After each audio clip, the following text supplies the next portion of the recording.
Hello everyone and welcome back to my channel Edmond Mingaros, and for today's quick tutorial, and I'm going to show you guys on how to resolve if video thumbnails are not showing up on your Windows 11 or Windows 10 computer.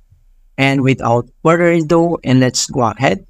So before to proceed, so let me show you guys the video thumbnails issue. Okay, so open lang natin yung File Explorer. And then ganito yung makikita mo sa bawat video, wala siyang thumbnails. Right? So kung paano ba natin ito i-fix? So all you have to do is close muna natin to.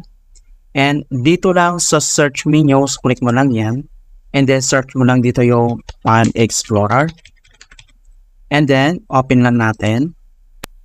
So ang next step, dito lang sa gitna mga kaibigan, makikita mo dito yung tatlong dot. So click mo lang yan. And then next step ay kailangan mo lang select dito yung option. And then pop up itong kanyang folder options settings.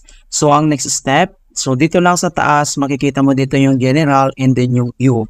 So kailangan mo lang i-select dito yung view. And then dito lang sa kanyang advanced settings, yung pinakauna lang under dito sa files and folders, yung always show icons, never thumbnails on. So, kailangan mo na itong i-uncheck. Okay, so uncheck mo lang siya.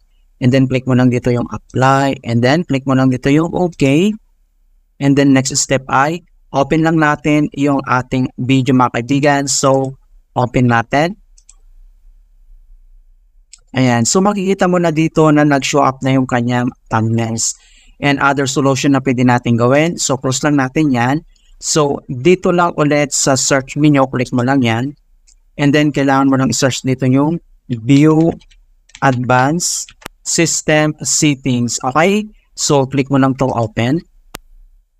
And then, pop up itong kanyang System Properties. So, ang next step, dito lang sa Computer Name, Hardware Advanced System Protections and Remote. So, dito sa taas, kailangan mo lang select dito yung Advanced. And then, dito lang sa Performance, kailangan mo lang i-click tong Settings. And then pop up itong kanya performance settings. So ang next step, so dito lang sa custom iselect mo lang siya. And then kailangan mo lang iselect dito yung save taskbar thumbnails preview. So check mo lang yung box. And the other one, ito yung show thumbnails instead of icons. So kailangan mo lang ito i-check. And then next, i-click mo lang to apply. And then click mo lang dito yung okay. And then next ay dito lang sa start menu at kailangan lang natin mag-restart. Okay, so click mo lang ito. Alright, so ganoon lang po kasimple on how to fix video thumbnails not showing up in Windows 11 or Windows 10. And please don't forget to like this video, subscribe to my channel for more quality content. Thank you guys and see you in my next tutorial.